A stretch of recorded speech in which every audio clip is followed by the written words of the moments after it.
So we're like a block away? Yeah. It's as close as we can get driving. So we layer up and walk. Oh yeah. You can already smell it. Wow, look at people just still making their commute as tires are burning right in the middle of the street here. No police barricade, no firefighters, most seemingly unfazed. These flames have been burning for several hours. Haiti has been engulfed in turmoil for years. We don't have a home to live in, we don't have food to eat. That's what they're shouting.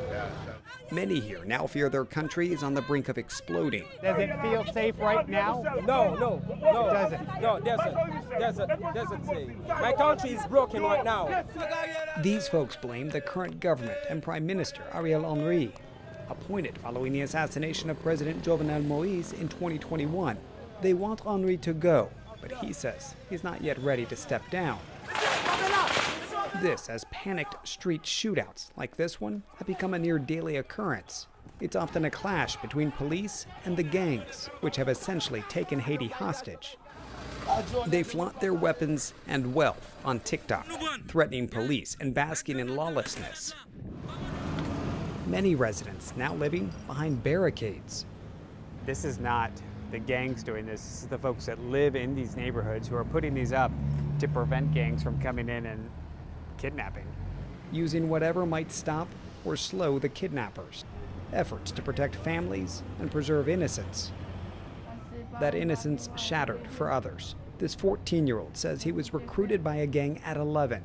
Tells me he's often forced to burn the bodies of those killed by other gang members. I want to change my way of life, he says, with a heavy look of shame. At an early morning food distribution, we meet dozens of women who have felt the wrath of gang violence. At times, we notice a lost stare in their eyes. All of them have been victims, so there's nobody here who has not been a victim. This woman's sister, shot and killed. This one's husband, burned alive inside their home. This woman tells us she was raped. She shows us the marks left behind. In recent months, gangs have seized more and more control over this country, including the roads leading to Port-au-Prince.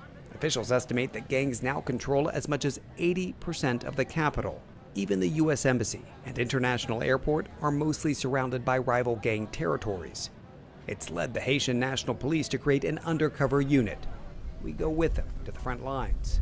This unit actually goes into gang areas, looks for gang members, and fights them.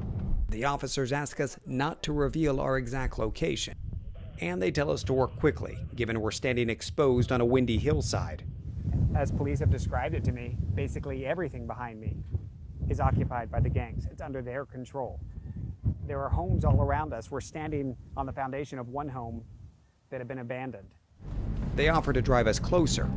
And you can see they're getting ready. Yes, our driver's all geared up now, ready for potential gunfire to come our way. Stay away from the windows as we come in here. They describe this as the last defensive point, and beyond here is what they consider to be their front lines. From here, you can see the battlefield. No signs of any suspected gang members, for now. Police are not the only ones trying to gain the upper hand here. In a fractured state, alternatives to the gangs and government surface.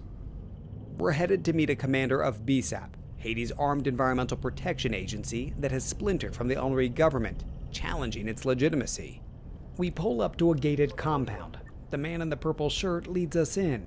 He then changes into his BSAP uniform. It's the commander. He's in hiding from police. His message echoes the anti-government protester. Toute révolution.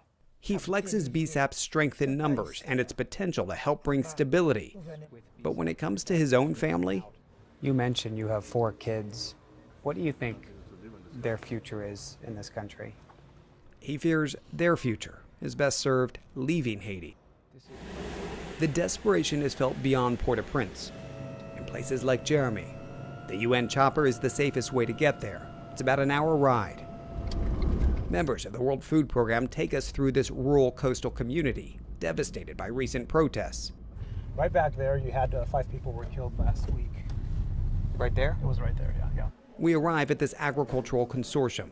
The WFP buys food from these local farmers to then hand out. But the recent protests have blocked distribution efforts, leaving some food to spoil. It's frustrating for the WFP officials, as they know you don't have to look far to find hunger here. These farmers pointing to their stomachs, lifting their shirts to us. When you're hungry, a lot of folks will look at Haiti and they'll say, it's had issues for so long. The question that no doubt people in the U.S. will ask is, well, why should we help? Well, there are two reasons why you need to help. First of all, it's on humanitarian grounds. But then there's also our own self-interest in the U.S. So the longer you wait to act on Haiti, the more migrants there will be on our southern border. It's that simple. Many here search for normalcy where they can. Even with the threat of violence, missing Mass for some is not an option. They wear their Sunday best and unite in prayer.